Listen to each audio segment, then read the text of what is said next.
Bom dia para quem é de bom dia, boa noite para quem é de boa noite, boa tarde para quem é de boa tarde, 93 para quem é de 93 e paz profunda para quem é de paz profunda. E hoje o boteco está diferente. Hoje a gente não trouxe ninguém de fora, a gente reuniu aqui alguns de nós para falar sobre um tema muito interessante. Um tema que eu sou suspeito para falar, porque eu que empurrei na roda, e por isso que eu estou aqui pagando essa prenda para vocês. Quem está começando esse chamego hoje sou eu. E o tema é magia, ocultismo tradicional e religiões de matriz africana. Cara, muita coisa interessante para a gente falar, muita coisa interessante que a gente pode aprender com os membros do Boteco. E aí eu começo apresentando o nosso grande Marcelo Del Debe, do Projeto Mayhem Podcast. Salve aí, galerinha. Hoje a gente vai falar, né, sobre magia maçônica, magia tradicional, hermética, estrito e o tradicional, né? Quando dá merda, todo mundo corre pro terreiro, né? É isso aí, não tem jeito, né? O Rodrigo, também do Mayhem. Manda aí, Rodrigo. Hoje a gente vai falar qual a diferença da magia do fogo para o resto da magia afro-brasileira e essas polêmicas que rondam nesse meio. E diretamente do Japão, Robson Belli, mandando tudo aí, ó. Kyuji-san, 93, Paz Profunda. E bom dia, se você está vendo aqui comigo. Boa noite, se você está no Brasil. E boa tarde, se está vendo isso no YouTube, que eu quero outro horário. Vou falar um pouquinho sobre o que eu conheço da visão ocultista a respeito da visão do espiritismo, que é bem crítica. Eu vou falar também um pouquinho também da visão da magia japonesa, que é uma coisa que normalmente não rola tanto para vocês, mas eu tenho algumas informações muito legais para passar também.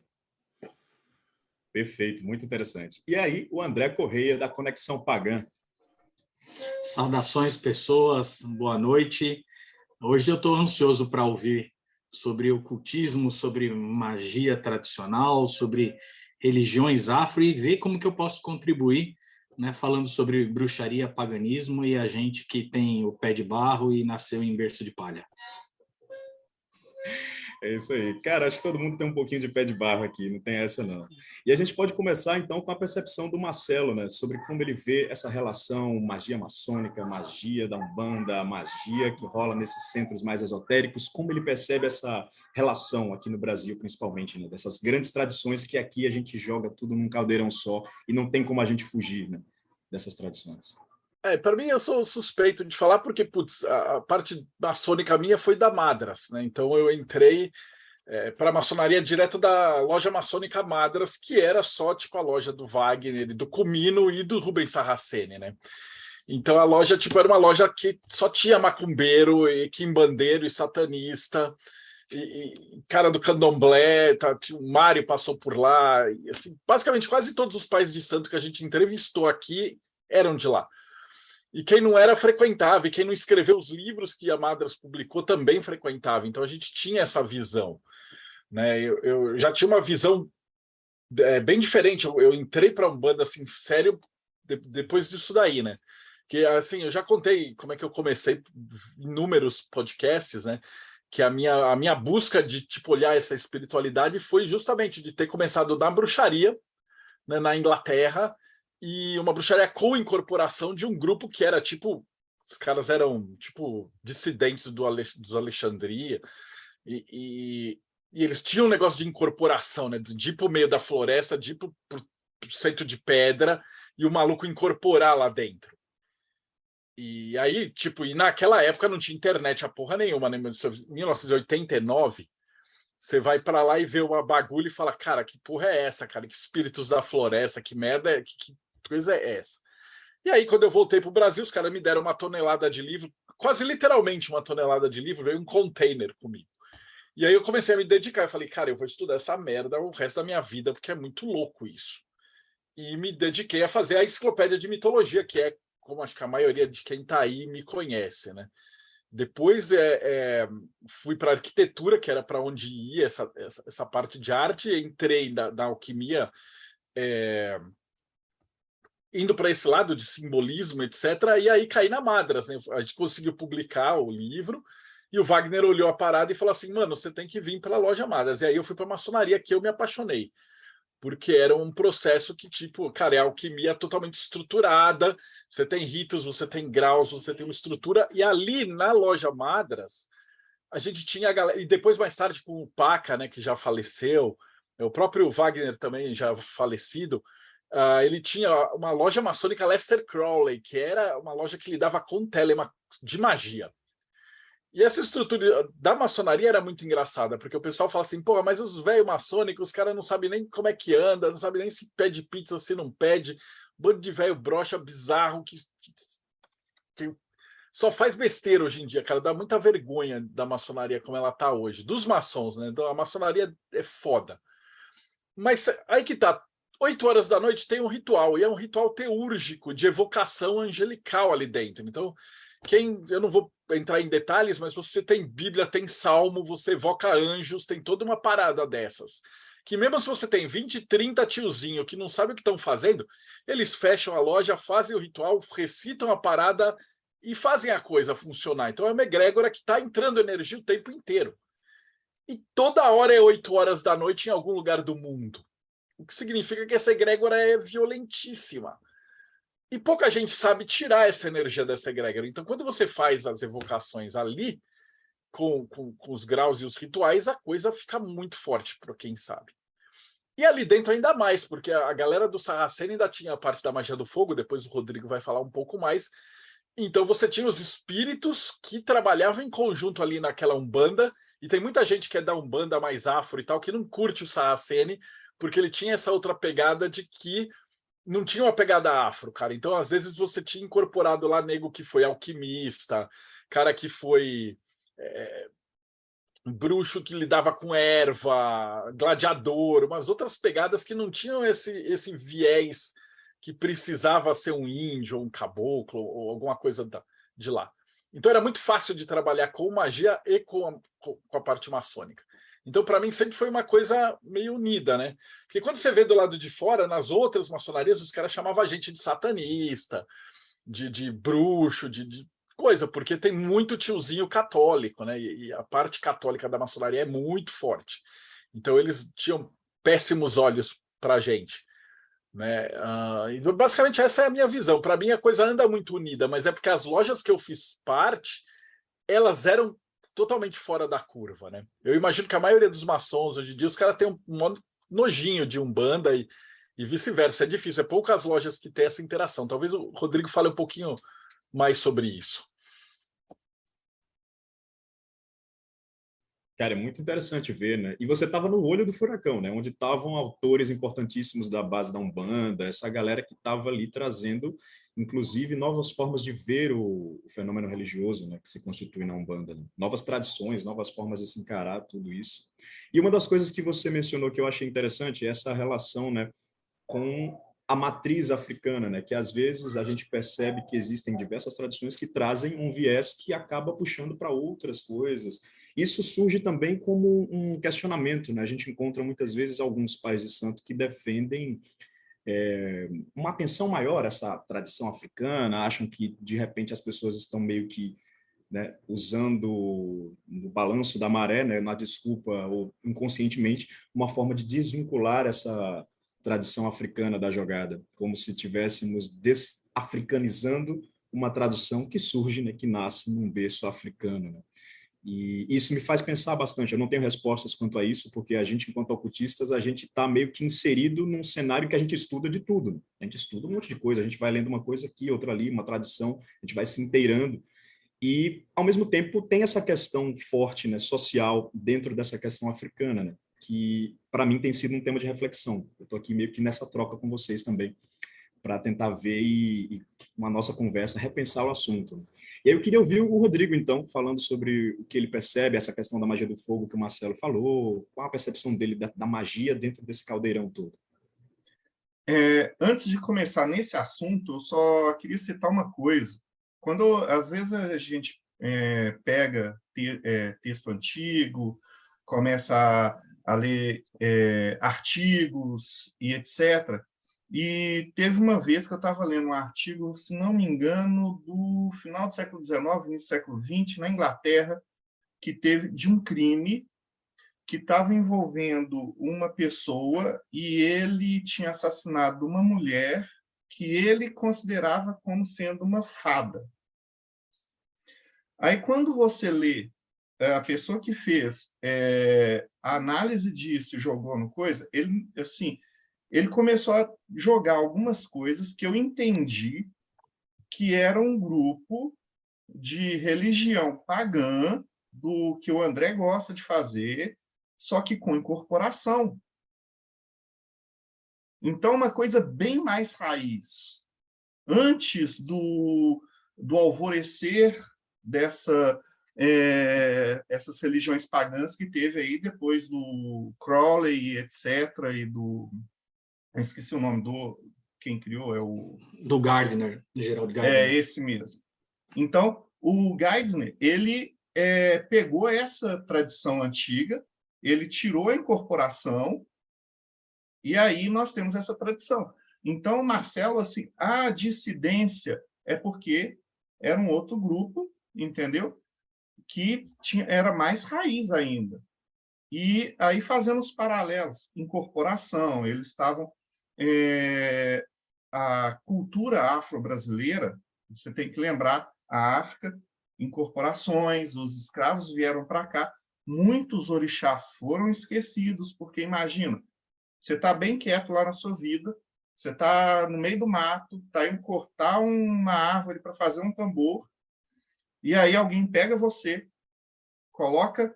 batiza você à força, marca você igual gado, coloca num barco, você atravessa o oceano, parte do povo é jogado no mar, igual carga, assim, porque está doente, chega em outro local, você é submetido a trabalho forçado, num tipo de vida que você não vai sobreviver uns 10 anos aqui no Brasil. Então, assim, muita coisa se perde. A pessoa que estava ali escravizada, ela ia querer o quê? Vingança. Então, o que sobra? É a resistência. E como você tem diversas pessoas de diversas origens dentro de uma jaula que falam diversas línguas, alguma coisa ali surgiu. Que foi a mistura, a síntese de toda uma tradição africana, assim, milenar. Várias tradições africanas, né, no caso. Várias e várias tradições. Obrigado, Rosa. Várias e várias tradições que vieram se juntar e fizeram uma síntese, aonde você vai ter ali uma resistência desse processo. Aí o Ivan aqui até colocou... Pode falar. Tira... Ao invés de escrever aqui, Ivan... Pode enquanto falar. Você falava, eu estava lembrando aqui, né, que tem esse paralelo interessante, né, quando você mencionou a questão da tradição pagana, do mesmo jeito que a gente menciona aqui essa relação, né, de estudo e apropriação de uma tradição sobre a outra, o paganismo também sofreu assim, né, da mesma forma como a tradição africana, né? E aqui eu falo sofreu apenas com uma forma retórica, né, porque é uma coisa que eu estava pensando também. Não estou querendo colocar nem a apropriação como algo positivo nem como negativo, é simplesmente um fenômeno que acontece e é natural que aconteça dentro de um círculo, né, vivo, né, onde pessoas estão ali tendo suas experiências com a espiritualidade o tempo inteiro, né? Exato, e também isso não é uma questão nova. Se a gente for analisar, por exemplo, o que é a Cabala, se não a apropriação do Reca egípcio, o que é o hermetismo, se não a apropriação também, né, por parte dos mistérios egípcios. Então, isso não é um movimento novo também. A gente tem que entender isso, que isso é algo que já vem de muito tempo, né? A própria religião egípcia provavelmente descende de alguma maneira da religião da Mesopotâmia. O que não é sincrético no meio religioso é difícil dizer. O sincretismo faz parte da vida, porque se não tiver sincretismo, está morto. O latim não tem assim absorção de nada. De vez em quando os bispos da Igreja Romana vão lá e inventam uma palavra para televisão, para rádio, uma palavra gigantesca, porque isso não existia em Roma Antiga, porque é uma língua morta. Agora, o que a gente estuda está vivo. Então, se está vivo, vai sofrer influência. Cada um aqui vai colocar suas percepções de vida, vai colocar sua cultura, vai colocar sua vivência naquilo que estuda. E aí, assim, como eu vou tentar direcionar um pouco, porque eu já estou indo para vários pontos, né? Essa tradição afro-brasileira, ela surgiu, ela começou a ter esse sincretismo das várias tradições africanas com as várias tradições indígenas e também as várias tradições europeias. A gente não pode esquecer disso, porque teve visitações aqui, tinha uma coisa para vocês entenderem.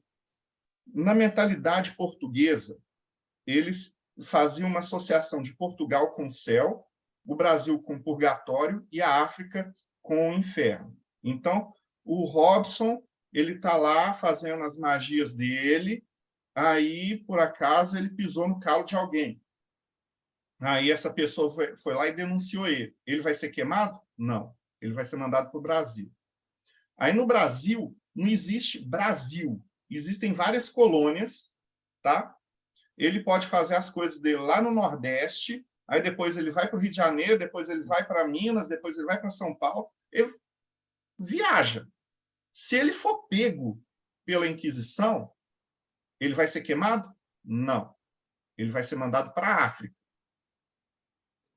Aí depois ele faz as mesmas coisas, porque ele é teimoso. Ele continua acreditando nos Grimórios Salomônicos. Aí ele vai lá, continua fazendo as coisas dele, e agora ele estava puro nos Grimórios Salomônicos. Chegou aqui, encontrou africano, encontrou índio, encontrou um monte de coisa. Aí ele já experimentou aquilo, um monte de coisa diferente, já incorporou aquilo tudo. Foi para a África, encontrou outras tradições ali. Aí, se ele for pego, e aí tem um caso num livro ali, que fala o Deus e o Diabo na Terra de Santa Cruz, de vários casos que é citados ali, um deles, a autora cita que a pessoa foi pega lá na África, foi para Portugal, depois, finalmente, chega lá em Portugal, ela é presa, aí sofre um novo processo, e aí, finalmente, morre na fogueira. Então, em Portugal, funcionava desse jeito. E isso chega aqui no Brasil, chega nos dias de hoje, aonde você tem uma tradição do candomblé, da umbanda e de várias outras tradições aí, aonde cada grupo tem a sua história, tem a sua tradição. E por que eu estou falando isso tudo? Porque você não tem uma unidade. Não é como uma igreja católica, uma igreja evangélica, onde você tem um dogma que determina como vai ser. Cada grupo tem as suas forma de ver a sua tradição. E aí nós temos o Wagner, o Rubens Sarraceni, que teve as incorporações e veio o pessoal, os espíritos deram um direcionamento para ele, ele foi para Madras, lá ele encontra um monte de gente diferente e ele começa a sistematizar.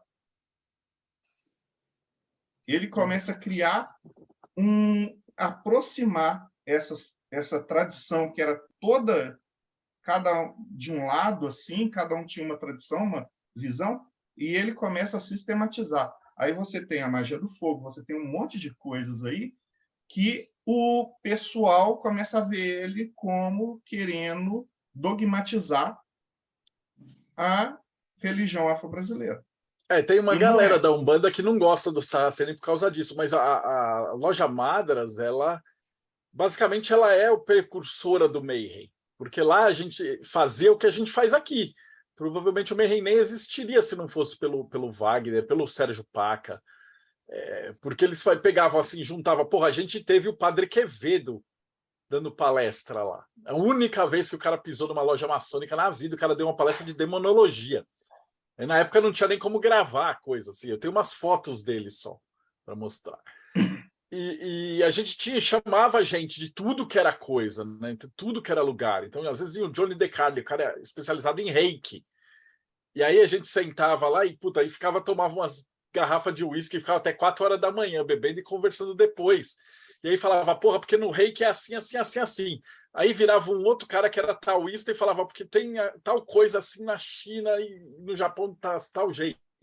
Aí o cara da Kimbanda falava, porque a gente faz assim, assim, assim, assado. E aí essa comparação de coisas, que eu acho que até então no Brasil não existia, porque estava todo mundo isoladaço, né? Você tinha aquela galera esquizotérica lá de astrólogo / tarólogo, né? Que não se mistura da planeta. Você tinha a União do Pensamento, que era meio fechadona, você tinha uns telemitas ali do Alcides, tá, no Rio, mas não tinha um grupo maçônico que tentava congregar tudo isso, né? E a editora Madras fazia porque acho que eles eram meio avessos com a Pensamento. A Pensamento publicava os autores, o Wagner juntava os caras. E aí teve essa ideia de, tipo, porra, vamos estudar todas as coisas, que é o que a gente faz aqui no Mayhem, né? Esse aqui é, acho que episódio 370.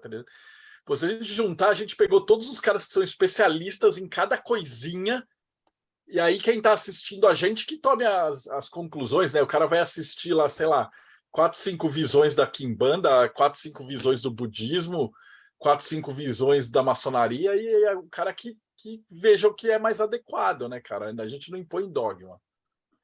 E a magia do fogo tem um problema um pouco... O buraco é um pouco mais embaixo. Que a galera da Umbanda, do Candomblé não gosta. Por quê? Porque o Wagner olhou o negócio e é assim, para você se proteger, para você fazer qualquer coisa, você tem que procurar um sacerdote. Então, para você fazer qualquer coisa, você tem que ser um sacerdote. Aí o Wagner olhou a estrutura, na verdade, os espíritos olharam a estrutura, vamos dizer assim, tirou o sacerdócio e deixou a magia. E falou, essa magia tem essa fundamentação teológica, que são os tronos divinos, essas energias, etc., blá, blá, blá. Você não precisa ser um sacerdote para você fazer as coisas. E aí você aprende, você é sintonizado nos tronos, você sente, quando você entra dentro da mandala lá, você sente a força, você sente a energia. E eu não preciso ser um sacerdote da Umbanda, não preciso ser um sacerdote do Candomblé para fazer a magia do fogo. Eu preciso ser sintonizado. Não é uma coisa que eu vou pegar um livro, ler e começar a fazer. É mais ou menos a vibe do reiki. Você tem que ser sintonizado, você tem que estar dentro da egrégora, a energia tem que... você tem que ser reconhecido pela energia para poder fazer a magia. Mas você não precisa ser sacerdote, você não precisa ficar tendo altar e todo dia fazer alguma coisa, ou toda quarta, ou todo não sei o quê, e ter aquela devoção. Não.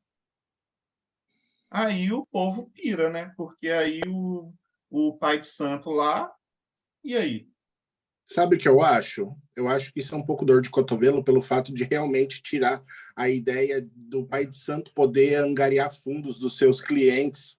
E eu acho que a grande questão é essa, sabe? É por isso que, tipo, muitas vezes eu vejo a postura agressiva de alguns pais de santo com quem, por exemplo, trabalha com magia e não é ligado a Umbanda.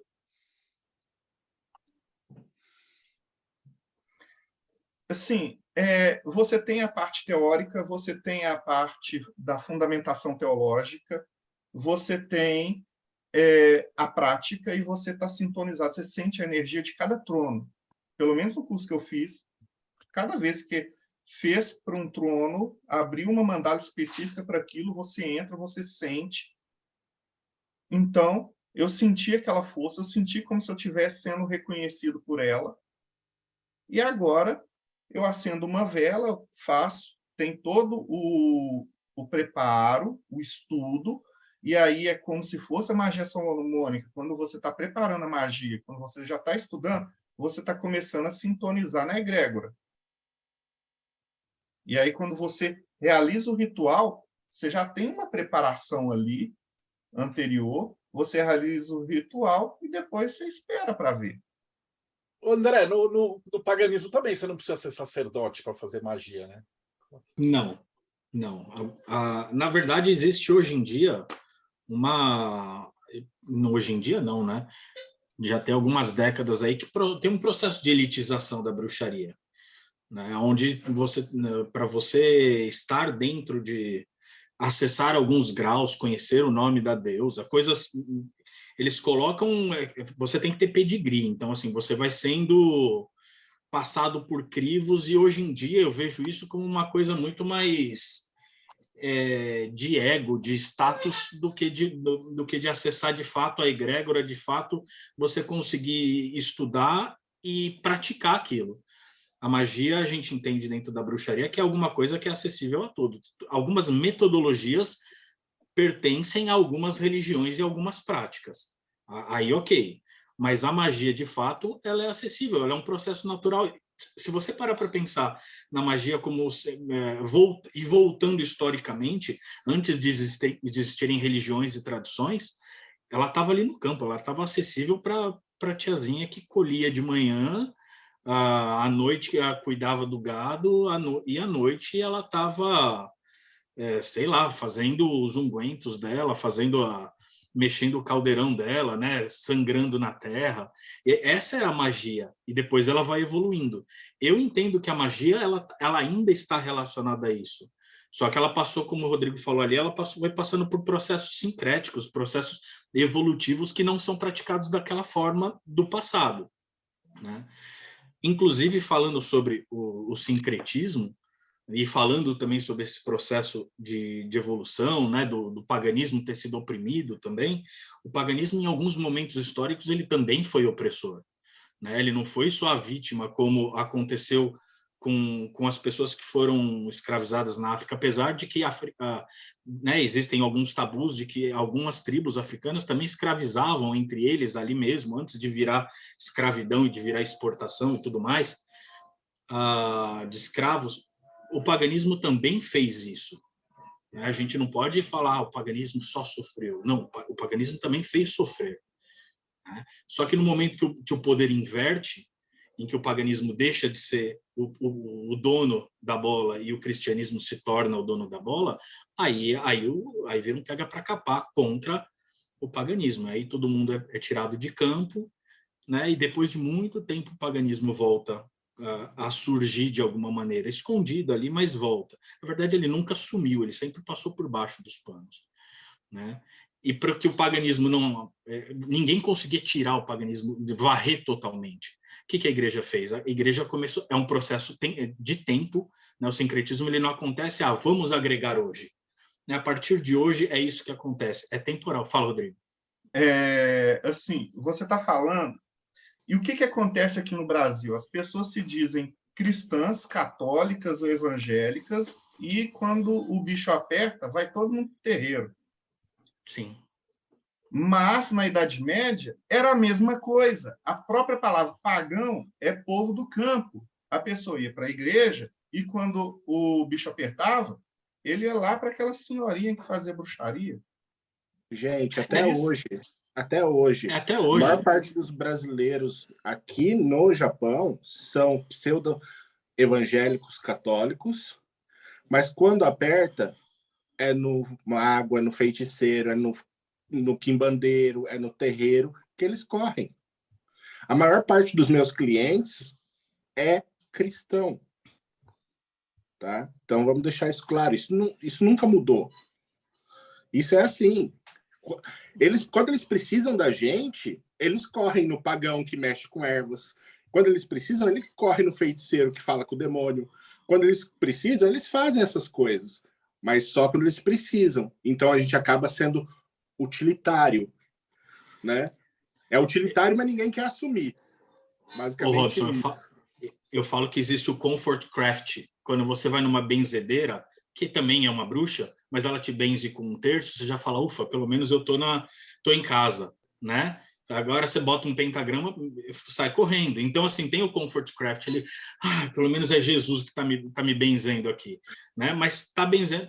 Eu gosto de falar, você quer ver católico se arder?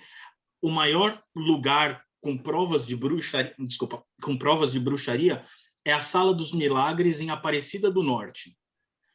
Cara, aquilo é pior do que, sei lá, se você pegar um ritual com crânios, e ali tem tudo aquilo. Tem a caveira que enfiou no olho da criança e a criança se recuperou. Tem perna de cera, cabeça de cera. O negócio é sinistro também, né? E aquilo é pagão total, cara.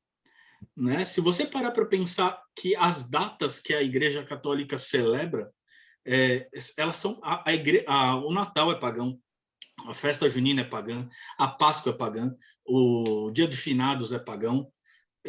Então, assim, eles estão totalmente imersos nisso, só que o dedo está sempre apontado para o outro lado. Né? Tem um livro, inclusive, que eu estou lendo, deixa eu ver se ele está aqui, acho que não, eu tirei ele daqui de cima, que chama Bruxaria Apocalíptica, que ele fala, na ponta de um dedo sempre existe uma bruxa.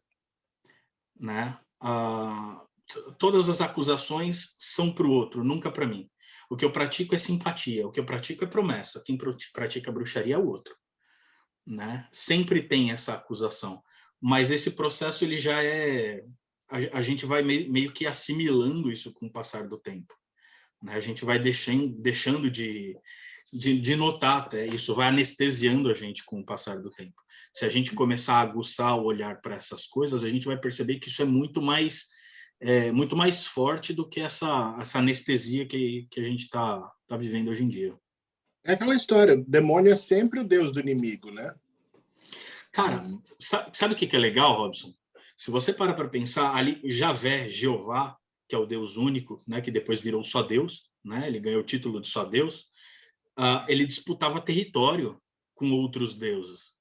Né? Só que a equipe de marketing dele era muito mais forte que a dos outros deuses. Então ele vai crescendo, vai dominando, vai engolindo os outros deuses ali, e ele se torna o Deus único. Mas é porque ele derrotou todos os outros, mas ele não era único naquele lugar. Né? Então ele é um deus pagão que se destacou. Ele é de um panteão cananeu, ele era um deus menor, inclusive, porque inclusive há uma grande discussão entre os javeístas e os elohimistas, que fala sobre... mas Deus é Javé ou é El?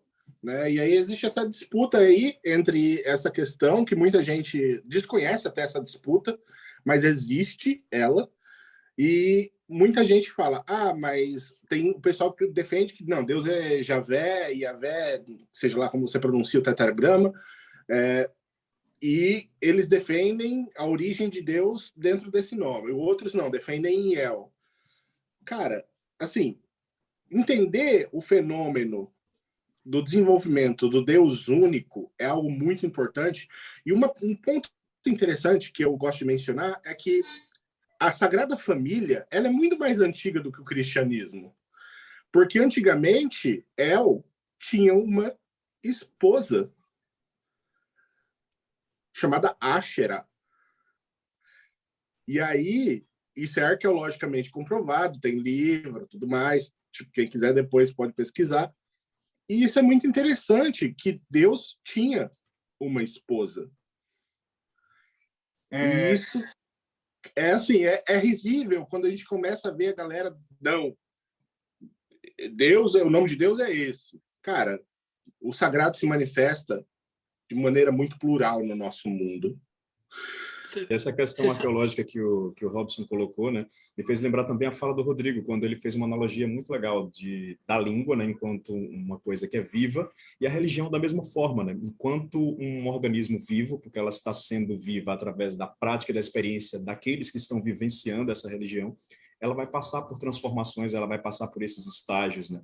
Por essas mudanças, por essas absorções, né, de outras tradições. E essa questão do El também, que aí você vê, olha a diferença de um culto na sua origem e onde a crença nessa divindade vai parar, né? Nos resultados que nós temos hoje. Como essa religião, ela atravessa, passando por grandes mudanças, absorvendo outras crenças e tudo mais. E essa diversidade de linhagens que a Umbanda tem, como o Marcelo mencionou, talvez seja a grande virtude dessas tradições que permanecem assim, diversas.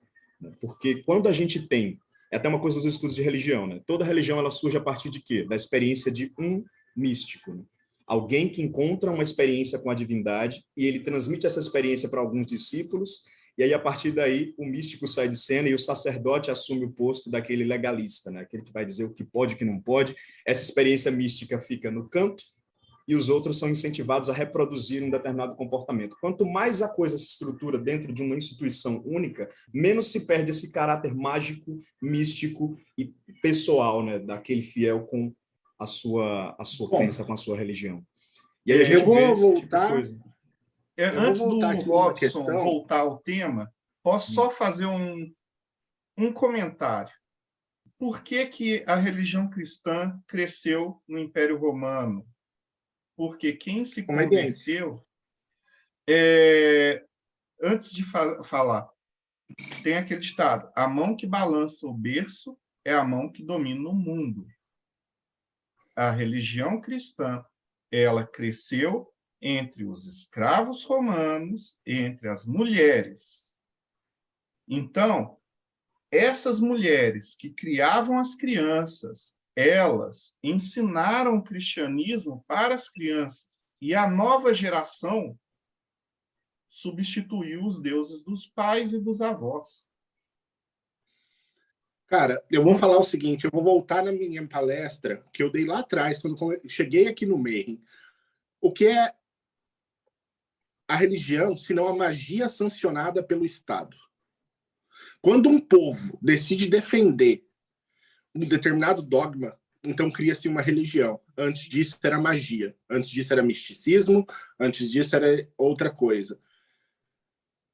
Uma coisa interessante que eu vejo, por exemplo, eu vou falar da experiência do Shinto com comparação com o Candomblé, né? Também do Shinto com Umbanda. Igual eu estava mencionando antes da live com vocês, nas portas das casas dos japoneses aqui no Japão, eles têm umas casinhas de pedra que são santuários, mini santuários, onde eles vão colocar elementos bem comuns a toda e qualquer pessoa que conheça uma tronqueira. E por que você está falando tronqueira? Porque eu estou falando de Exu, porque eu estou falando daquele que é dono dos caminhos, ou seja, da porta da rua, literalmente. E eu estou falando, mas peraí, você está falando do Japão? Sim, exatamente. Os japoneses têm deuses guardiões que eles colocam na porta das suas casas, onde eles oferecem bebida, qual bebida? Saquê, que é a bebida comum daqui.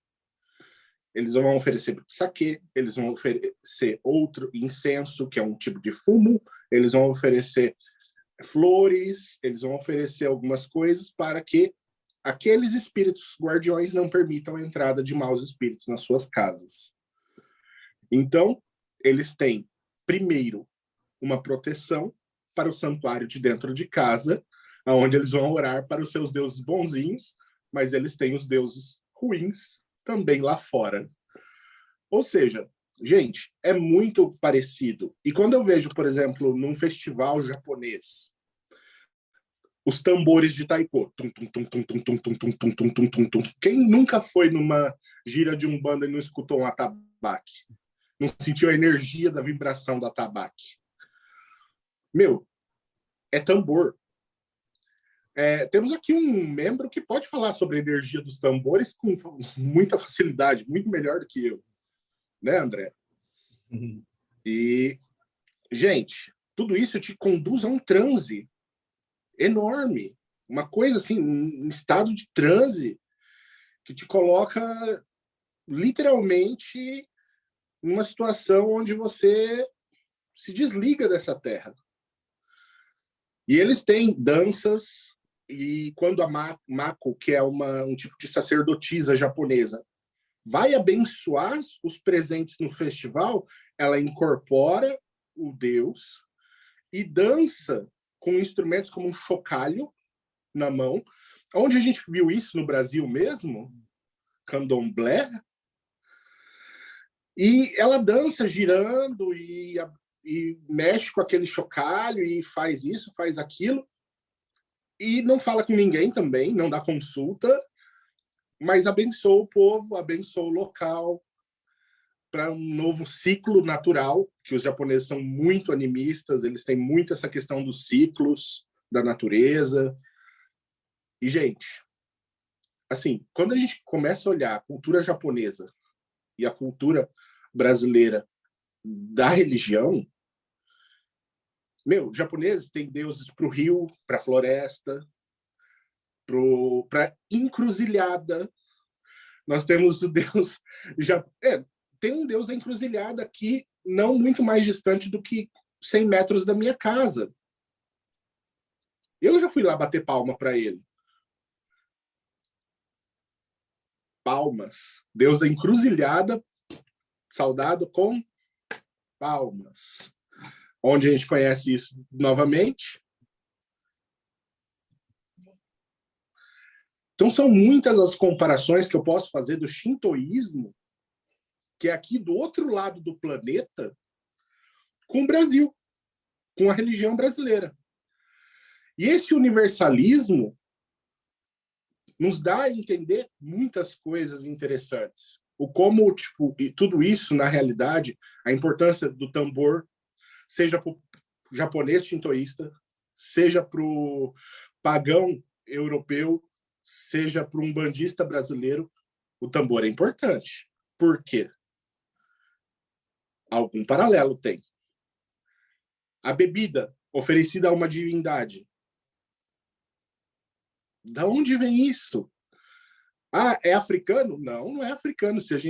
Só que uma coisa que eu gostaria de mencionar é que eu vejo, e eu vejo com bastante tristeza, o viralatismo do brasileiro.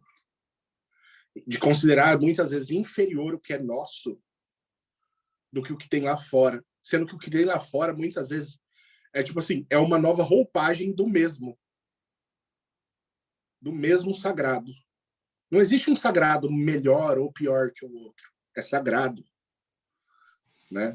Ô, Robson, mas eu entendo o viralatismo do brasileiro, como eu já brinquei aqui no Mayhem, né? Às vezes até conversando fora com vocês. Outro dia até coloquei, né, que a tradição de bruxaria que eu pratico é vira-lata caramelo, né? Eu brinco falando isso porque, assim, na Umbanda, no Candomblé, na bruxaria, no paganismo, a gente ainda é tratado como vira-lata pelas religiões centrais, né? Pelas religiões que dominam. Então, a gente tem André, desculpa, mas todos nós ocultistas somos, cara. Mas é diferente, cara, porque se você parar para pensar até historicamente, o próprio ocultismo, ele já foi praticado e talvez seja praticado por uma elite também. Né? Pelo menos não só financeira, mas às vezes intelectual. E a bruxaria, por ser pagano, assim, quando você para pensar que a elite estava nas urbes, né? E os paganos que estavam no pago estavam estavam vivendo à margem da sociedade, já existia uma rejeição ali. Então, historicamente, já vem essa síndrome de vira-lata, né? Então, é aquele negócio, acho que foi, não lembro quem foi que falou, em algum boteco passado, falando de quando você vai falar, você não fala eu sou do candomblé, eu sou da Umbanda, você fala eu sou espírita. Né? Já tenho medo da rejeição, do preconceito, já na apresentação, na entrega do currículo. Você está entregando o cartão de visita, mas não tem a verdade ali. Né? Eu brinco, eu falo, difícil eu falar para alguém, eu sou bruxo, eu pratico bruxaria. Primeiro que quando eu falo sou bruxo, já leva para o conto de fada. Né? Tem varinha? Pior que tem, cara. Né? Tem caldeirão? Tem, cara, tem sim, né? Então, assim, você vai alimentando até uma fantasia, né? Às vezes, quando eu falo eu sou pagão, já vem aquele negócio de então você é anticristo? Eu falo, não tem nada a ver com Cristo, né? Não tem nada a ver. Na verdade, até curto o cara é um cara legal, eu não gosto do fã-clube dele, né?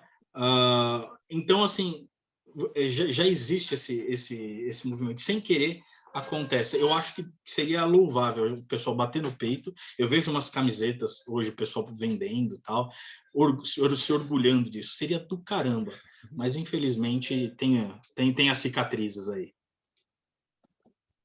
Você falou que gosta de Cristo. Eu sempre falo quando vem um evangélico que pergunta assim, não, mas você não gosta de Jesus e tal. Eu falo assim, eu gosto muito de Jesus, eu estou até treinando para ficar melhor que ele. E aí o cara surta, né? Mas eu falo assim, mas Se eu ficasse melhor que Jesus e eu encontrasse com Jesus e Jesus olhasse para mim, ele não ia ficar feliz? Que tipo de filha da puta é Jesus se ele quer ser ele o único cara legal do mundo? E a própria escritura ele fala algo assim, né? Para Ele quem quer tá que você escutando em seja casa, ainda mais, pensa, né? você tem todo mundo, cara. O nosso objetivo é ser melhor que Jesus. Porque senão não tem sentido. Mas aí o crente pira, né, cara? É a mesma lógica, né? Eu estou fazendo o máximo possível para o meu filho me superar, né? Eu crio meu filho dentro de casa para que ele seja muito melhor do que eu, né? Se eu quiser que ele seja pior do que eu sou um puta de um pai cuzão, cara. Né? Enfim. E o próprio Jesus falava isso no texto bíblico, né? No texto bíblico lá em que ele fala que, olha, vocês farão coisas ainda maiores do que essas e tudo mais. Mas o cristão gosta de escolher os textos que mais interessam para ele. Né? E falando no tema que o Robson falou, fiquei curioso para que ele nos falasse um pouco mais. Né? A gente entrou naquela seara ali do espiritismo, para que ele falasse um pouco mais sobre a questão que ele mencionou, né? Essa questão do espiritismo e do ocultismo tradicional, na leitura que ele mencionou no começo do nosso episódio. São alguns tópicos, e eu dividi...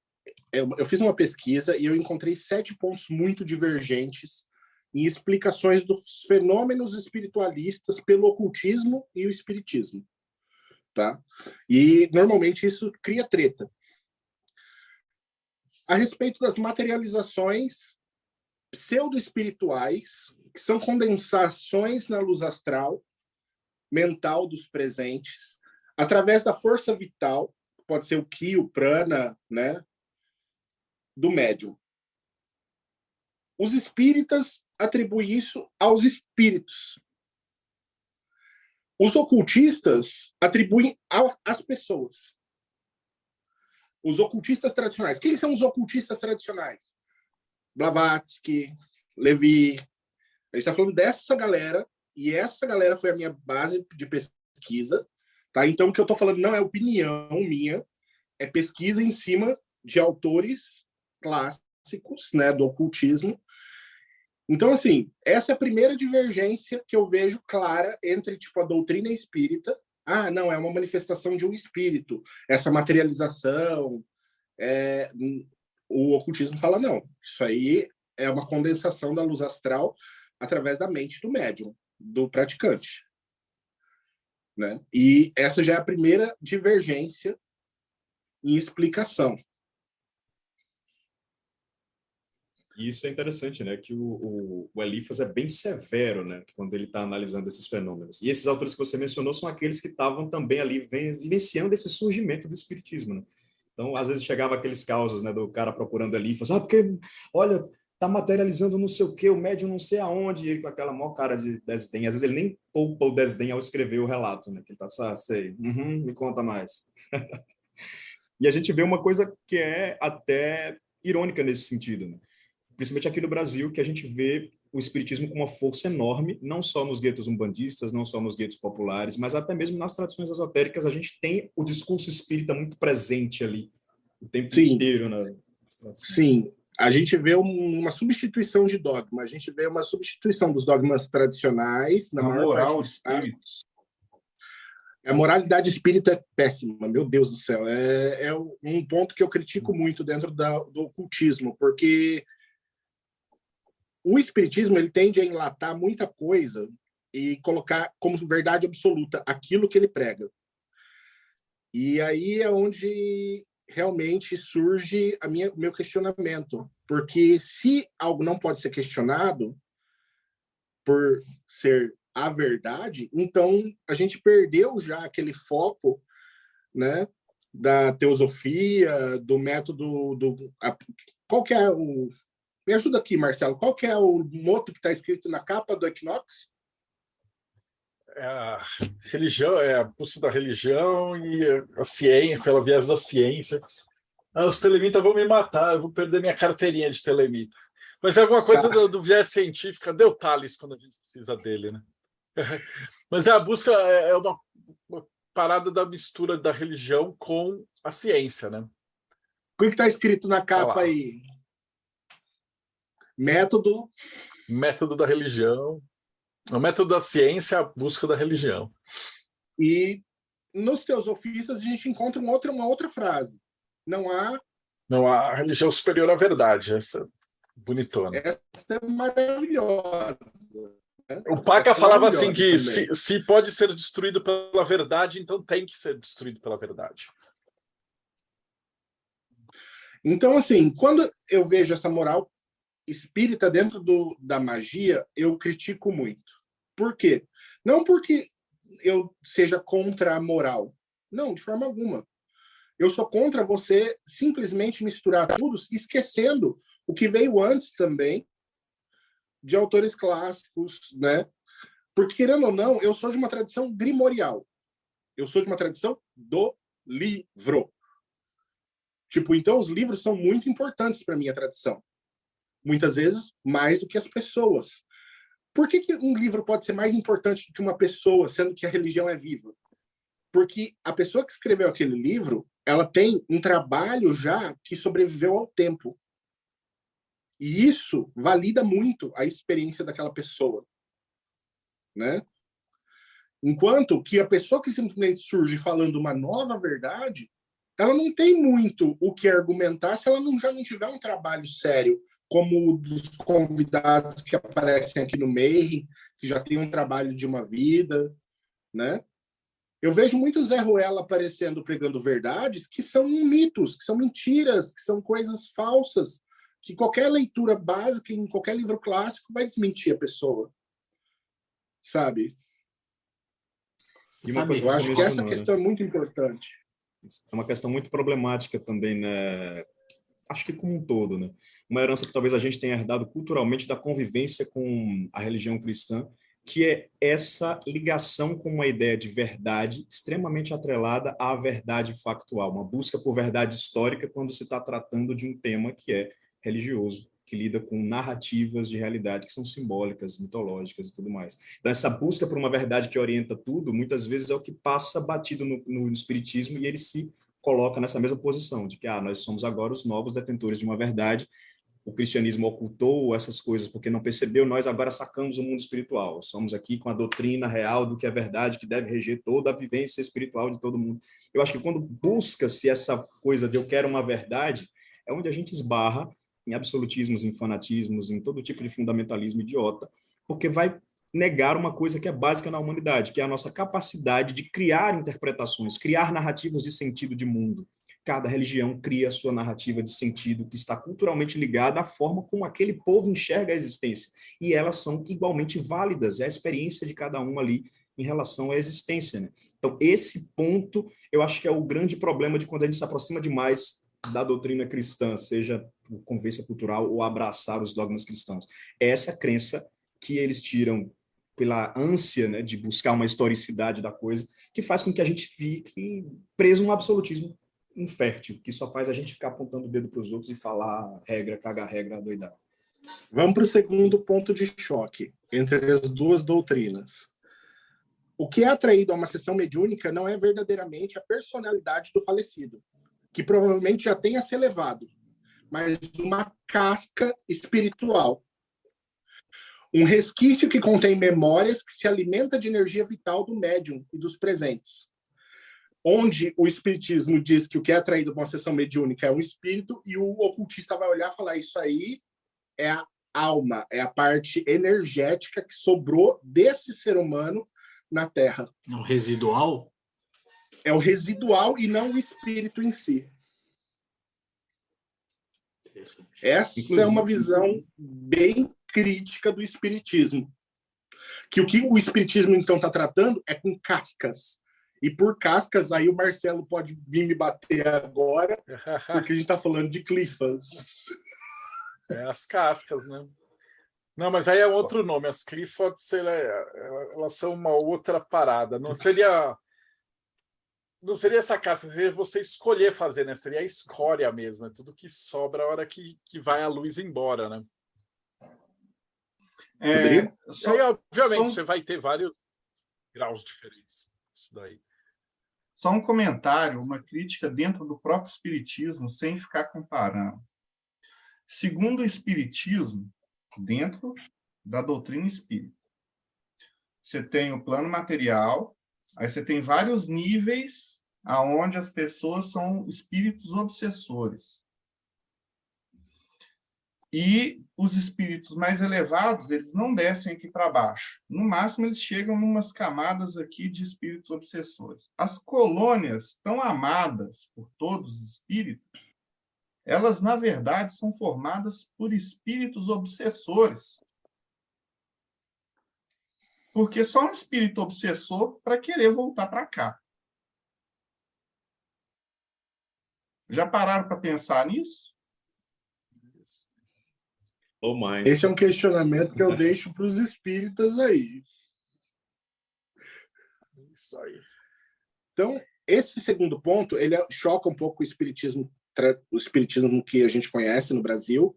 O terceiro ponto vai ser a lei e fenômenos místicos desconhecidos do médium. Leis e fenômenos místicos desconhecidos do médium entram em ação, o que contribui com a interpretação equivocada por parte destes ou dos participantes do que realmente ocorre nas sessões espíritas. É o tal do estado de gnose, que o cara sai achando que aquilo que ele recebeu naquele estado de gnose é a pura verdade.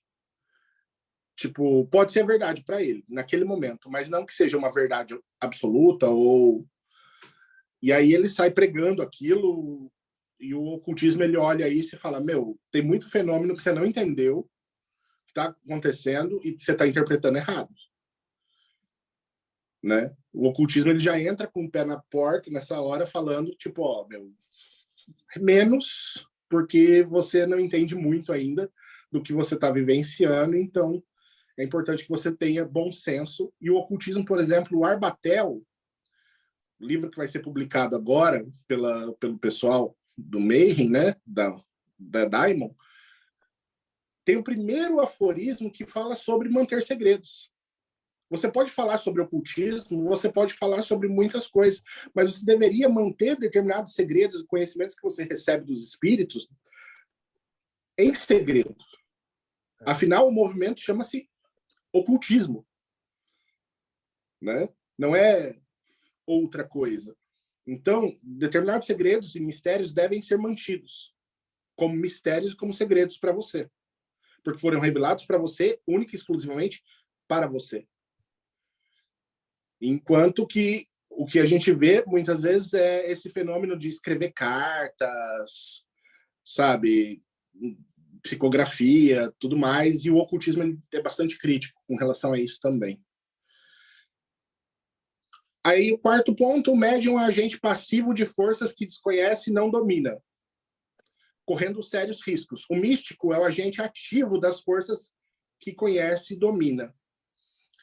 A diferença entre um médium é que ele está sujeito aos espíritos, muitas vezes. Enquanto que o místico, ele não está tão sujeito a essas forças com que ele trabalha. O mago, ele, na maior parte do tempo, ele está buscando dominar os espíritos, constrangê-los, né? É uma atitude que, vista pelo lado espírita, é arrogante, né? Desesperadoramente arrogante, você querer dominar um espírito, você querer forçar um espírito a alguma coisa. Aí é um outro ponto de choque e conflito, né? Muitas vezes entre essas duas doutrinas. Cara, e vai lá, Rodrigo. Uma coisa que nessa fala do Robson me veio à mente, né? Que a gente tem todo esse contato com essas leituras diferentes, com essa percepção que vem de uma espécie de conhecimento mais técnico do ocultismo, né? E aí fica uma coisa que pairando no ar, né? Como a gente encara de novo o dogma a qual a gente se liga, aqui eu falando no dogma no sentido mais, não aquele dogma chato, né, igrejeiro, mas o dogma daquela tradição a qual a gente se filiou. Porque imagina só, vamos supor a gente imaginar alguém que teve uma história, uma tradição de matriz africana muito próxima, uma tradição pagã muito próxima. Dando exemplo pessoal, eu tinha na minha família uma tradição que hoje nós chamamos de umbandista, mas entra até aquela questão histórica, né? A Umbanda, historicamente, naquele marco inicial, começa ali, né, com o Zélio, Fernandinho de Moraes, tudo mais, 1900 e tal, mas muitos daqueles fenômenos já existiam muito antes disso, né? As incorporações, até as entidades, os tipos de entidades já existiam espalhados por aí. E aí eu tenho tio do meu trisavô, que já era rezadeiro, meu bisavô tinha um cavalo chamado Tranca-Rua, meu bisavô nasceu no finalzinho do século XIX. E aí a gente vê tradições, né, só a minha tia, a geração da minha tia que adotou aquela coisa das leituras e adotou o título umbandista, foi iniciada por uma mãe de santo que já se colocava dentro dessa roupagem umbandista, né? E aí a gente vê, por exemplo, uma tradição agora, você pega o Eliphas, que lê todo esse fenômeno da ligação com o mundo espiritual dessa forma mais técnica, a gente que lê isso e volta para o nosso gueto e vai enxergar essa tradição. Eu acho que uma tentação que acontece a todos os estudantes de ocultismo é depois olhar para aquela manifestação ali e ficar, bom, aquilo ali não era um espírito, era uma casca astral. Não, aquilo ali era uma manifestação tal, tal, tal. Essa explicação que fica pairando aqui na nossa mente, que nem sempre a gente vai colocar para fora, por respeito à tradição que nós estamos vivenciando. Mas aí fica uma coisa fascinante. Cada um de nós acaba criando a sua forma de adequar os conhecimentos que adquire na leitura do que está vivenciando. E aí entra a minha pergunta. Como é que funciona essa relação complexa na cabeça de cada um de vocês? Como é que funciona, por exemplo, para o Marcelo, para o Rodrigo, para o Robson, para o André, esse retorno à tradição, depois de estar munido de uma série de outros conhecimentos que você vai adquirindo durante a jornada em outras tradições? Como é que fica para cada um de vocês a leitura do fenômeno? Tipo, a leitura de um fenômeno maçônico, de um fenômeno e tudo mais. Quem quiser começar... Posso comentar? Pode sim, deve. Lá no início, eu comecei a ter, eu já estava estudando bruxaria há algum tempo, eu estava na faculdade, na verdade. Eu fui procurar ajuda, porque eu estava começando a experimentar algumas situações esquisitas de visualizar vultos, de ouvir coisas, de acordar e ter gente dentro do meu quarto, uns negócios meio esquisitos.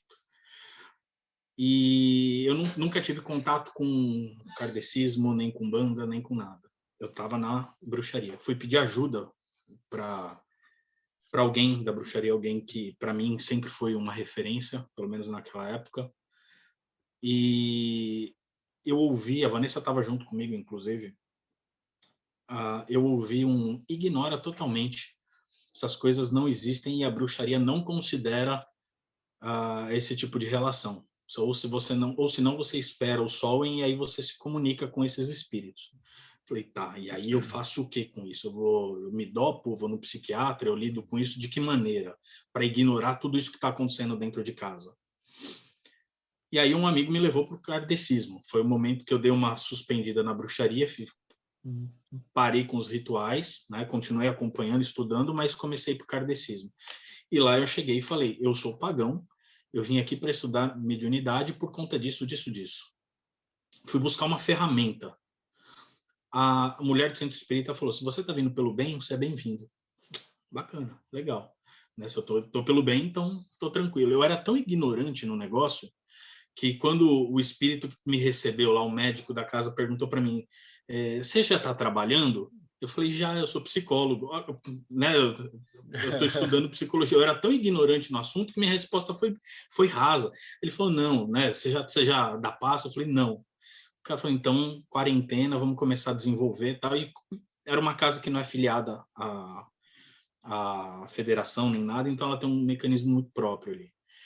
E foi legal, desenvolvi e tal. Com um olhar crítico, né, depois de alguns anos, com um olhar crítico, comecei a olhar para aquilo mais às vezes como um fenômeno, como fala?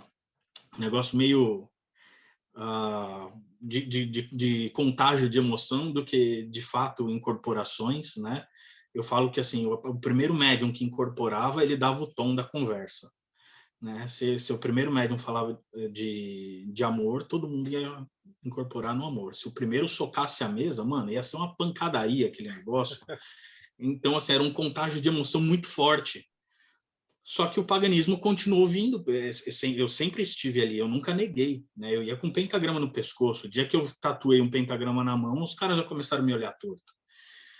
E aí começaram a me afastar, até que chegou no momento que eu tomei a decisão de sair de vez. Foi meio crítico, mas eu vou resumir aqui. E eu fui buscar essa ferramenta. E trazer a mediunidade para a bruxaria foi mais problemático do que eu imaginei. Porque a bruxaria que eu conhecia, a Wicca, não lida com mediunidade. Não existe mediunidade, ou melhor, não existe incorporação na Wicca. Né? A mediunidade ela acontece de uma forma muito esquisita ali dentro, de você de você simplesmente intuir.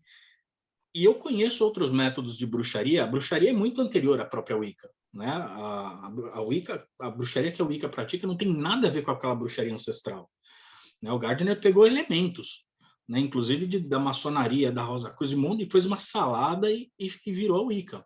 Respeito, acho legal, acho interessante, acho importante historicamente, mas é uma salada e falta muita coisa.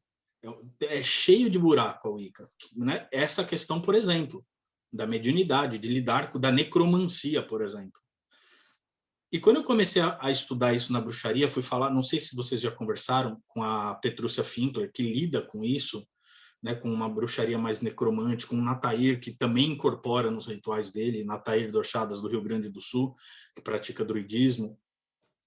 Falei, cara, eu não tô louco, né? Porque na bruxaria que eu pratico, eu não sei se eu comentei aqui quando eu conversei com vocês, a incorporação ela acontece, mas ela não é como, por exemplo, num grupo espírita ou num grupo umbandista, onde todo mundo incorpora ao mesmo tempo. É o responsável que incorpora e ele não conversa com ninguém também. É muito parecido com o candomblé. Você não incorpora um Deus, você incorpora uma força da natureza, né, que pode abençoar, pode realizar algum trabalho, mas ele não está ali para trocar ideia com ninguém, né? É uma força selvagem, primitiva, né? Então, juntar tudo isso, né, tanto a psicologia do questionar, será que isso daqui é um surto de todo mundo? Será que isso daqui é mediunidade de fato? Como que eu uso essa mediunidade, essa incorporação? Será que isso é incorporação mesmo? Né? Será que, sabendo a capacidade do cérebro, será que isso daqui não é uma memória que foi ocultada de alguma forma ali e agora está vindo à tona, aparecendo, falando alemão, sei lá, falando com sotaque estranho? Né? Onde que eu separo uma coisa da outra? E aí, para mim, né, já que você fez a pergunta, como que isso se apresenta para mim hoje, se o fenômeno me toca e me emociona, e se aquilo se parece crível para mim, reforça o meu comportamento de continuar acreditando e de continuar praticando. Se em algum momento isso deixar de ser crível e isso parar de me emocionar, eu vou primeiro parar e tentar entender o que está acontecendo e buscar alguma outra coisa que talvez seja a evolução ou a regressão, voltar a estudar aquilo que eu estudei no passado para ver onde que está a lacuna que eu deixei passar também, né? É isso. A questão do Ivan é sobre como isso interfere, né? Bem, na minha família a gente nunca teve uma religião instituída. Aí, assim, uma parte da minha vida eu acabei indo para o espiritismo. E eu sou aquele cara que eu pego, sento e estudo. Então eu li o Evangelho segundo o Espiritismo, eu li essas coisas todas. E aí eu escrevi aqui no chat, eu tenho uma crítica aos livros recebidos pelos espíritas. E aí vem, assim, a questão como? Eu fico questionando, eu questiono. E às vezes eu não encontro uma resposta, ou então às vezes eu vejo problemas, assim. Eu não sei se vocês já leram todos os livros da saga da Violetas na Janela. Livrinho pequenininho, bonitinho e etc. O povo tem um monte de preconceitos, ok? Mas quando você chega lá no último, aonde você está vendo a jornada daquela menina, o espírito dela, que desencarnou, aí passou pelo umbral, e aí depois começa a querer virar um espírito que vai escrever livro através de um médium. Você começa a compreender como é que funcionam as coisas nos bastidores.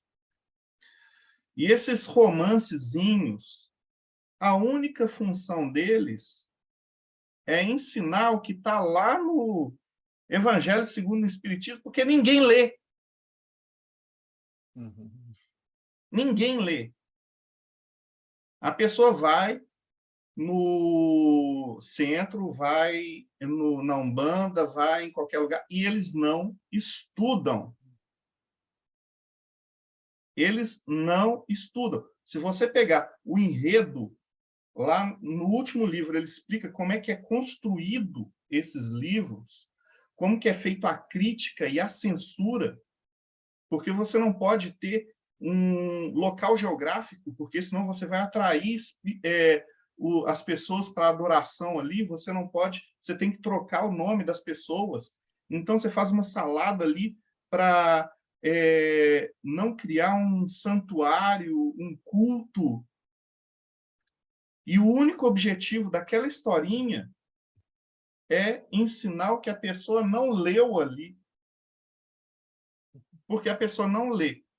Não estuda. Cara, o mesmo ocorre no ocultismo. A maior parte fala que é ocultista, fala que pratica goécia, fala que pratica... Mas lê as clavículas, pegar o livro, falar, não, peraí, é isso aqui que eu tenho que estudar? Então eu vou ler isso aqui de capa a capa. Não acontece também. Não acontece. Por quê? Por exemplo, uma coisa, o chofar é da prática da goécia. Tá no livro.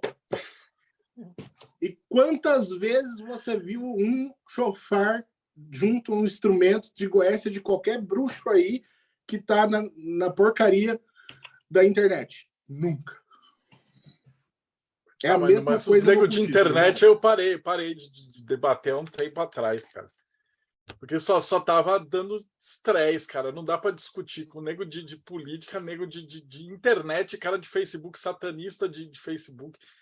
Não dá, é simplesmente perda Marcelo, de tempo. O povo estuda na Por isso que a gente parou. Eu parei de mandar os convites para coisa e saí. Agora, definitivamente, eu saí de redes sociais, porque simplesmente é você jogar fora 2, 3 horas do seu dia com inutilidade, cara. Eu gasto meu tempo útil respondendo pergunta dos caras do Mayhem dentro do Mayhem. E na maçonaria, os caras estudam, São os caras que querem isso, não sabe porra nenhuma, cara. Então, cara, chega uma hora que você fala assim, beleza, meu, você tem ali a coisa, o caminho tá aqui, cara. Quem quer tá aí, tá fazendo. Então, a Pri tá lá. A gente tem 2 sistemas, basicamente. Você tem o Arcano Arcanorum, que era criação do Paca, do Conte e tal, que são monografias básicas que tem exercícios básicos, assim, tipo visualização criativa, respiração, E é basicamente uma cartilhinha de 1 ano de treino, 2 anos de treino. Agora a gente vai publicar o manual de magia martinista, que é 1 ano baseado nos... É basicamente o Franz Bardon, só que do Eliphas Levi. É a versão francesa da parada, que tem 1 ano também de monografias para você treinar. Beleza. Mas aí você só precisa fazer isso. E a outra parte é a parte da roda do ano, que a Pri cuida. E aí ela tem os rituais onde o filho da puta vai lá do Mayhem, o cara vai achar a varinha no Yuli, o cara vai caçar a taça, o cara vai arrumar a própria faca. Então basta o cara querer e ele aprende sozinho. E aí eu vou lá pro Facebook e tem os caras que ficam decorando o Crowley e não sei o quê, os Telemitas. Mano, cansei. Eu não tenho mais paciência para isso. Acho que eu tô antigo. Eu quero, assim, tipo, sair de São Paulo, entrar, ter uma casa com pomar. Eu já tô em outra fuga dessa parada. Marcelo, ficar brigando com o evangélico, não dá mais. Não tô mais. Os ocultistas de internet, eles não decoram. É Ctrl-C, Ctrl-V. E pior ainda. E quantas vezes eu já não vi, nego, que eu fazia pergunta e em exercício de maçonaria, o cara ia lá entregar o relatório e eu falava assim, você copiou isso da internet? O cara, não, irmão, não copiou. Você copiou do meu post. Você foi lá no Teoria da Conspiração e deu Ctrl-C, Ctrl-V, cara. Eu que escrevi essa merda. E fica mais ou menos nisso, né? Por isso que a gente, na Madras, obrigava os caras à apresentação de trabalho sem ler. Cara, eu vou voltar à pergunta do Ivan. Como eu percebo essas questões? Como eu volto às minhas práticas com essas percepções críticas? E o que eu vejo nisso? Ceticismo. Peraí. Como assim um mago pode ser cético? O mago ele tem que ser cético. Tem que ser obrigatoriamente cético. As pessoas não entendem que o mago é tudo menos crédulo. Ele é tudo menos crédulo. Por que ele não pode ser crédulo? Ele vai ser engabelado, basicamente. Se você é crédulo, vai ser enrolado, ele vai comprar os anel de Salomão da internet lá do picareta. Ou vai acabar entrando naquela maçonaria do velho picareta. Mano, o mago ele tem que ser extremamente cético no trato com os espíritos. Se o espírito fala uma coisa para mim, eu fico olhando para a cara assim e falo, tá, legal. Onde eu posso encontrar referência disso daí? Eu falo para o espírito, em qual livro, em qual eu posso me embasar essa parada. Às vezes eles falam coisas e, tipo assim, eu já sei do que ele está falando, e aí eu falo, beleza. E às vezes eles falam coisas que eu nunca tinha visto na vida. Eu cansei de fazer pergunta que eu já sabia a referência. resposta. Cansei de fazer pergunta que eu já sabia a resposta, só para olhar a cara do nego, se a entidade sabia ou não. Aí o espírito foi lá e me deu o livro, me deu a página, falou, tá na tua estante, tá o livro, tá o página. Eu falei, caraca, eu não li esse livro ainda todo. Eu ia lá depois do ritual, tava lá. Aí eu falava, pô, essa informação eu não tinha na minha mente. Eu não podia ter dito para mim mesmo isso. Então, aí eu considerava, não, experiência espiritual real. Eu anoto, quando é assim, eu anoto no diário e escrevo, tipo, real, bem grande no canto da página. Porque, tipo assim, porque foi comprovado, eu pude comprovar essa experiência.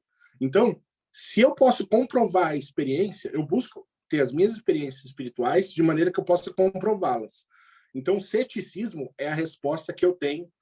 E, para mim, todo mago, como o Marcelo também confirmou, tem que ser cético, crítico, como o nosso amigo André pontuou também. Sim, engraçado que eu estava aqui, ó, até anotando a anotação pessoal aqui. Eu achei duas respostas fantásticas nesse sentido. Né? O André trouxe a questão desse sentir, né? Você vai vivenciar a coisa e deixa esse coração ali te dar também esse guia, né, da experiência. E o Robson bateu na cabeça que é a questão do ceticismo, né? Orientar as nossas experiências sempre com esse pé atrás. E é uma coisa que, no meu caso, a minha âncora é o estudo acadêmico. Eu uso, Mas tipo, a todo aquele linguagem vai ser ranço da linguagem a linguagem vai ser diferente, porque, por exemplo, Uhum. se você for olhar e falar assim, pô, tá quente hoje e tal, né? Aí um cara vai falar assim, pô, tá 25 graus Celsius. Aí o outro pode virar e falar assim, tá 298,15 graus Kelvin. E aí o outro maluco vai falar, não, tá 77 graus Fahrenheit. Os três estão falando a mesma coisa, no fim das contas. Eles só estão Pontos de usando um vista. método diferente, né? E aí que você não pode virar e falar assim, porra, meu método tá 100% certo. Porque, de repente, tem um fenômeno ali que tá acontecendo, e aí, de repente, o cara da Umbanda vai falar de um jeito, o cara da Teosofia vai dar outro nome, aí o outro cara vai chamar de espírito, o outro vai chamar de alma, o outro vai chamar de nus, o outro vai chamar de... Mas, eventualmente, alguma coisa está acontecendo ali e é um treco mesurável. Então, o que eu gosto de fazer é essa comparação meio de tabela, né? Mas eu sou 5 planetas em Virgem, Asperger com hiperfoco. Então, eu sou tipo um autista funcional hiperfocado. Então, eu sou suspeito para falar, mas eu vejo a realidade como com múltiplos instrumentos para medir, né? Como se o grande centro da questão fosse esse, né? A gente identificar o fenômeno e perceber, através do nosso senso crítico, que ao redor desse fenômeno existem diversas possibilidades de leitura, né? Diversos pontos de vista, metodologias diferentes para abordar. Ainda mais quando você começa a falar em símbolo, aí você tem na esfera, aí você, quando eu pesquiso os deuses lá, que eu acho, sei lá, 75 deuses de guerra e tal, 90 e tantos deuses, e cada um deles tem características diferentes de sexo, de gênero, de tipo, de arma, de cultura, de idade, de não sei o que lá, de acordo com o momento que eles foram descritos. E aí cada um desses deuses ainda tem uma visão de cada artista. Então você fala, porra, aí tem o Hércules, tem vários tipos. Né? O Hércules é diferente do Heracles, eles têm uma parcela e coisinhas. E aí o Hércules, depois romano, italiano, vai ser diferente ainda. E depois a versão inglesa dos contos. E eles têm mudanças. E aí o desenhista vai pintar e aí ele ainda vai dar a própria cara visual. Então o bagulho ele vai se fragmentando, né? De um jeito assim que, tipo... Até que chega música, no Hércules, né, cara? Da Disney. Vai ter 1 milhão de Hércules diferentes. Quem é o Hércules, no final das contas? Né? Com que pintura? Foi uma questão real que eu tive que me debater na enciclopédia. Porque eu falava assim, pô, eu tenho Hércules, mas eu tenho vários Hércules. E aí eu tinha que colocar várias versões ali para o pessoal ter um entendimento. E eu falava, que imagem eu vou pôr para ilustrar isso? Porque você tem infinitos artistas que pintaram o Hércules infinitos. Tem figuras medievais do Hércules que ele está batendo no leão da Nemédia e tem um cavaleiro medieval de armadura assistindo. Então você tem anacronismos, você tem um monte de coisas que está na arte. E aí é um caleidoscópio gigantesco, né? Então, se você tem isso para um personagem, você imagina quando você está falando de simbolismo e de infinitos conceitos humanos, né, de psicologia. Então, a parada é muito bacana, eu acho que nesse ponto. Quando você sai mais ou menos da matemática, você vai entrar nesse multiverso aí. A Marvel pegou um negócio bacana nisso, né? Ele pega lá o multiverso, aí tem várias versões, vários estilos e tal, mas na verdade a gente já tem multiverso desde sempre, né? Até mesmo tá Umbanda, né, cara? Pega todos os desenhos de Exu que tem. Infinitos, aí na internet tem milhões, tem branco, tem preto, tem de várias coisas. Aí vai na estátua que você vai comprar da lojinha, né? Se eu for, sei lá, na Bahia vai ter uns caras que vão esculpir diferente, vai ser pintado diferente. Então você tem infinitos Exus. A gente Para cada vive num pessoa, multiverso. Né? É um multiverso cultural, cara. multiverso de consciências. Né? É um fractal. Sim. É isso aí, cara. A gente está chegando ali mais ou menos no final, 1h30 já. Vamos já encerrando, mas acho que valeu a pena. A gente acabou divagando muito, mas virou um botecão. Então chama aí, Ivan, você que é o chefe. Faltou só a cervejinha, né? A cachaçinha. Mas eu achei que a gente entregou uma parada interessante, né? Um papo descontraído, assim, tratando de temas muito ricos, né? De temas muito interessantes. Desde uma tradição regional nossa até o que se passa no Japão, até o que uma tradição ocidental nos diz. A gente trouxe uma coisa que eu acho que foi bacana. E foi legal também para a gente mostrar, acho que para todo mundo do Mayhem, um pouco das várias perspectivas, né? Foi uma discussão que eu considerei muito legal. Eu acho que o pessoal do YouTube vai curtir bastante também. Deixa seu like aí, ajuda o nosso podcast aí. E vamos para nossas considerações finais. Vamos começar com o Marcelo. Cara, considerações finais é que tem que estudar, cara. Não tem outra desculpa, não tem atalho para nada que vale a pena. Então, não adianta fingir que cara. Ou você ou você não vai ser. Os espíritos não vão responder, cara. Essa é a questão. Você pode até ir lá no YouTube e dar Ctrl-C, Ctrl-V e tal, mas na hora que você acender a vela, se você não tiver limpo, se você não tiver certo, não vai funcionar.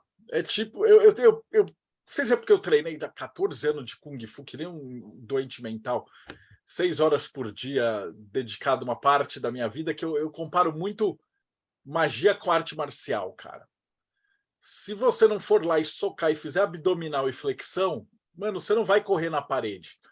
Não adianta. Então tem que ter a base de formiguinha, cara.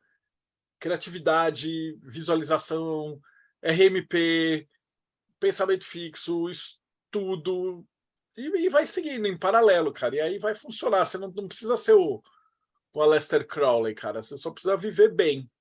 Basicamente é o conselho. Então, acho que é só. Eu nem vou fazer propaganda de jabá, cara, que se quem está assistindo isso já conhece o Mayhem. Eu vou deixar para o Rodrigo, que faz bem melhor que eu isso aí. Manda ver, Rodrigo. O Marcelo já falou tudo, assim, de considerações finais. Assim, o que eu recomendo? Procura um reiki. Reiki é bom para cura. Também é bom para jogar reiki na casa, libera umas energias aí. Procura magia do fogo. E estudo, muito estudo. E para vocês que estão chegando aqui, já que eu tenho que fazer o jabá, catarse.me/TDC, você se inscreve, você vai fazer parte aqui do Projeto Mayhem, você vai fazer parte desse boteco que não tem bebida e nem salgadinho. O Obalu Aue acabou de me lembrar da revista que está aqui do meu lado. Você fazendo parte do boteco, você vai receber essa revista, onde você vai ter essas matérias, todas elas, caso você tenha preguiça de papel, estão na internet. Mas, se você fazer parte do boteco, você vai receber essa revista, você vai poder desfrutar de uma outra experiência. E, caso você se ache sozinho, tem grupos de Telegram, são diversos, das mais diversas vertentes, com um pessoal bacana lá, e ativo. Eu não sou ativo, porque eu chego lá, tem 300 mensagens, 800 mensagens, e aí eu não consigo acompanhar, mas o povo ajuda. É bem interessante. E tem a roda do ano, tem um monte de coisa. Aqui você vai estudar, aqui você vai seguir o caminho, o seu caminho, e não o caminho dos outros. Muito bem. Manda ver, Robson Belli, suas considerações finais.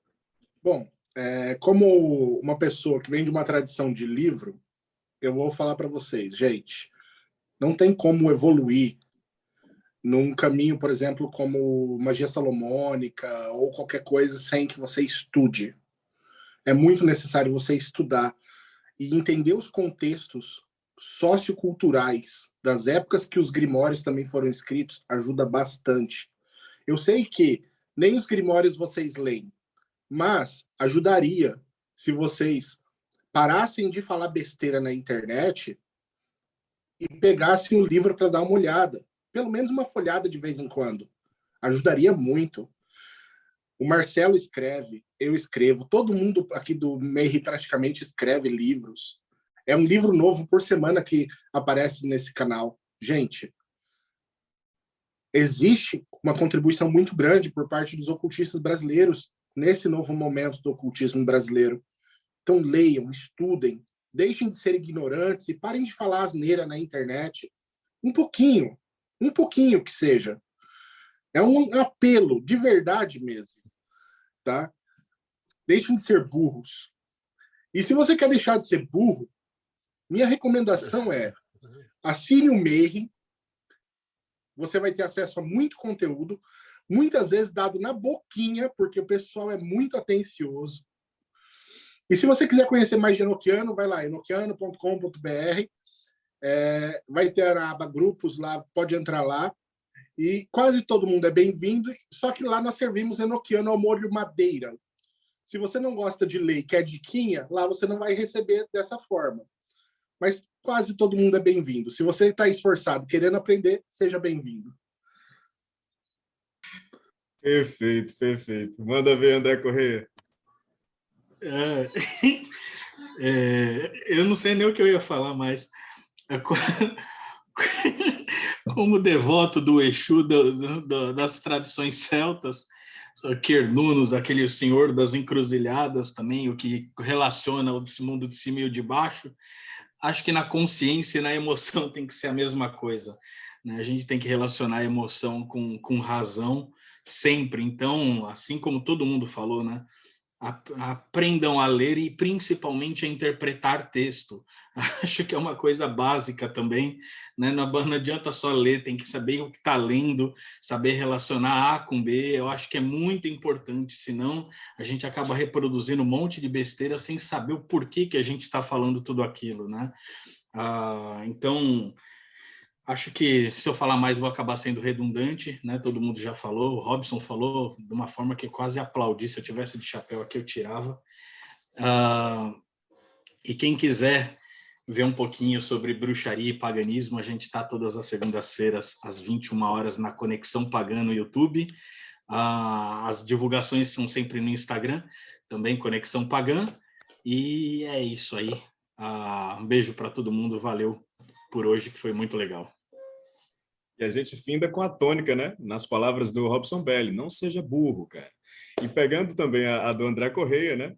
Aprenda interpretação de texto. Eu, como professor de português e filosofia, concordo plenamente e abraço cada uma dessas dicas e jogo no colo de vocês. Ó. Ceticismo, um pouquinho de estudo de língua, porque não faz mal a ninguém aprender a interpretar texto.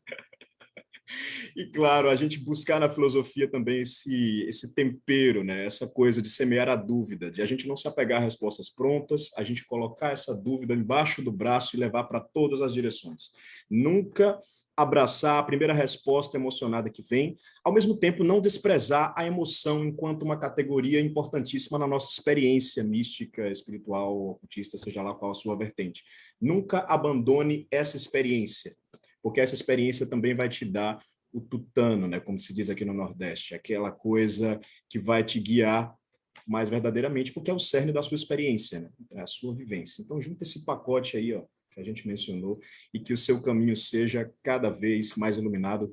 Curte o Mayhem, busca as fontes, que você vai encontrar um monte de coisa legal aqui para te direcionar e para escolher também a vertente que você vai seguir, que você vai se aventurar, que vai se aprofundar, que vai ler, né, especificamente. Porque aí também tem a galera que fica só namorando, né, uma coisa aqui e outra lá. Não.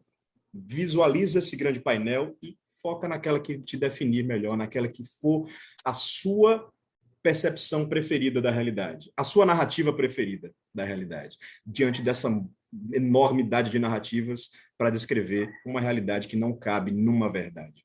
Então é isso aí, um grande abraço, Sivan de Aragão, quem quiser me seguir, e esse foi o seu bate-papo Mayhem, no Boteco Mayhem, na verdade, né? Nessa edição especial em que a gente aqui escolhe um tema e discute com vocês, e divide um pouco das nossas percepções com vocês. Grande abraço.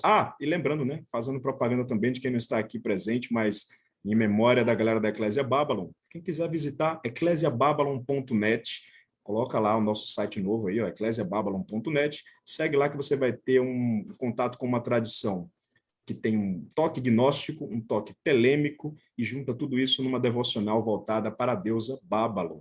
Então, cola lá no site eclesiababylon.net, se você é de 93, chega mais. Grande abraço a todos. A gente pode encerrar aqui, né, o nosso momento. Fiquem na paz.